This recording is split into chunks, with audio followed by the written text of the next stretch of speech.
Ya, kita lanjut lagi materi kita minggu lalu, masih tentang sistem periodik unsur. Akan tetapi kali ini sistem periodik unsur dengan konfigurasi elektron. Dalam hal ini, ya, caranya begini. Jadi hubungannya itu adalah dengan cara menentukan letak unsur dalam tabel periodik menggunakan konfigurasi elektron. Konfigurasi elektron yang kita gunakan di sini adalah kita pakai ya S, P, D, F. Tapi kalau misalnya ada yang menggunakan KLMN juga bisa, silakan saja.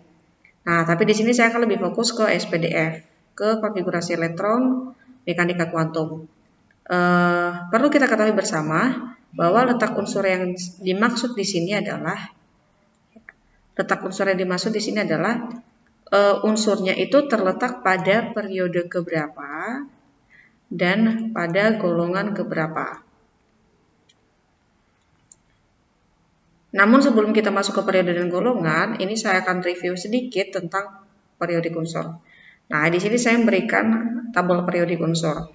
Di tabel periodik unsur ini, mungkin kalau misalnya kalian lihat ada tulisan yang namanya 1A, ada 2A, ada 1B, ada 2B, dan seterusnya. Ada A dan B. Yang A dan B ini disebut dengan golongan. Nah, periode yang mana? Periode itu adalah yang di samping ini. Jadi di periode di sini di sisi kiri itu ada angka 1 sampai 7. Ini 3, 4, 5, 6, 7. Angka ini disebut dengan angka periode, ya, yang ini. Yang ini disebut dengan periode. Nah, periode di sini cara bacanya begini. Kalau periode itu ngarahnya ke samping.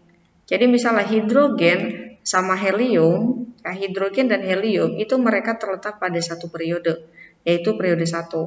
Begitu juga untuk contoh selanjutnya. Misalnya di sini saya menggunakan unsur Na sama Mg.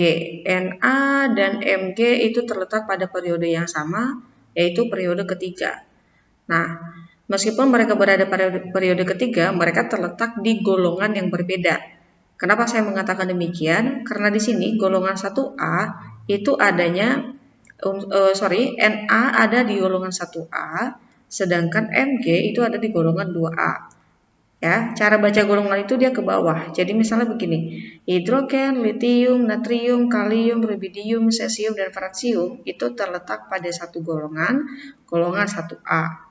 Kemudian untuk golongan 2 itu ada berilium, magnesium, kalsium, strontium sampai ke radium. Iya benar radium.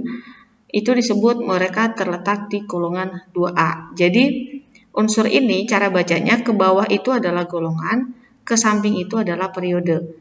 Jadi kalau minggu lalu ada istilah dalam satu periode sifatnya begini-begini. Satu periode maksudnya adalah ke samping.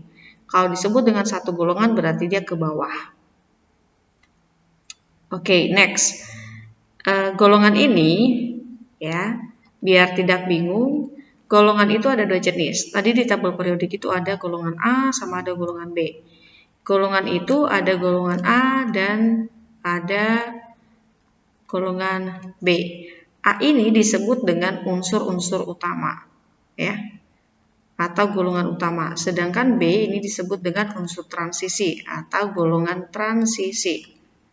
Golongan transisi umumnya diisi oleh unsur-unsur yang sifatnya logam, sementara utama itu diisi oleh logam, semilogam, dan bahkan ada yang gas. Nah, untuk unsur utama biasanya punya nama khusus. Ya, golongan A itu biasanya punya nama khusus. Contoh, golongan 1A ini disebut dengan golongan logam alkali. Sedangkan golongan 2A ini disebut dengan logam alkali tanah. Alkali tanah. Ya, kenapa disebut alkali tanah? Karena logam-logam di golongan 2A ini keseringan kita dapat menemukannya dalam kehidupan sehari-hari atau di bebatuan yang ada di lapisan tanah. Sementara golongan 1A disebut dengan golongan alkali karena ini merupakan logam yang sangat-sangat reaktif terhadap air. Ya, logam-logam ini sangat reaktif terhadap air. Sehingga ketika golongan 1A bertemu dengan air, yang dihasilkan itu adalah ledakan. Ya, makanya disebut dengan logam alkali. Yang ketiga, golongan 3A sampai ke golongan 6A ini tidak punya nama khusus seperti golongan 1 ataupun 2A. Ya, jadi tidak ada nama khususnya. Sedangkan mulai lagi di golongan 7A, golongan 7A ini punya nama khusus disebut dengan golongan halogen. Ya, atau unsur-unsur halogen. Halogen itu artinya unsur pembentuk garam. Jadi golongan 7A ini, unsur-unsur yang di golongan 7A ini rata-rata menjadi pembentuk dari senyawa garam. Nah, nanti bentuk dari senyawa garam itu akan kita pelajari di kelas 11. Dan nanti di kelas 10 juga ada. Nanti kita akan singgung, itu ada di semester 2. Nah, selanjutnya itu ada golongan 8A. Ya, golongan 8A ini disebut dengan gas mulia. Kenapa disebut gas mulia? Pertama, disebut gas karena semua unsurnya bersifat gas. Disebut dengan mulia artinya ini adalah gas, ini adalah gas yang sudah stabil.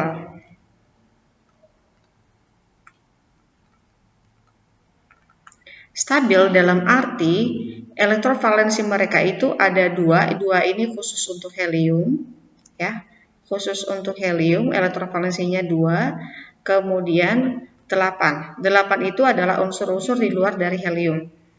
Jadi semua unsur di golongan 8A itu sudah stabil dalam kondisi elektrovalensi 2 untuk helium dan sisanya 8.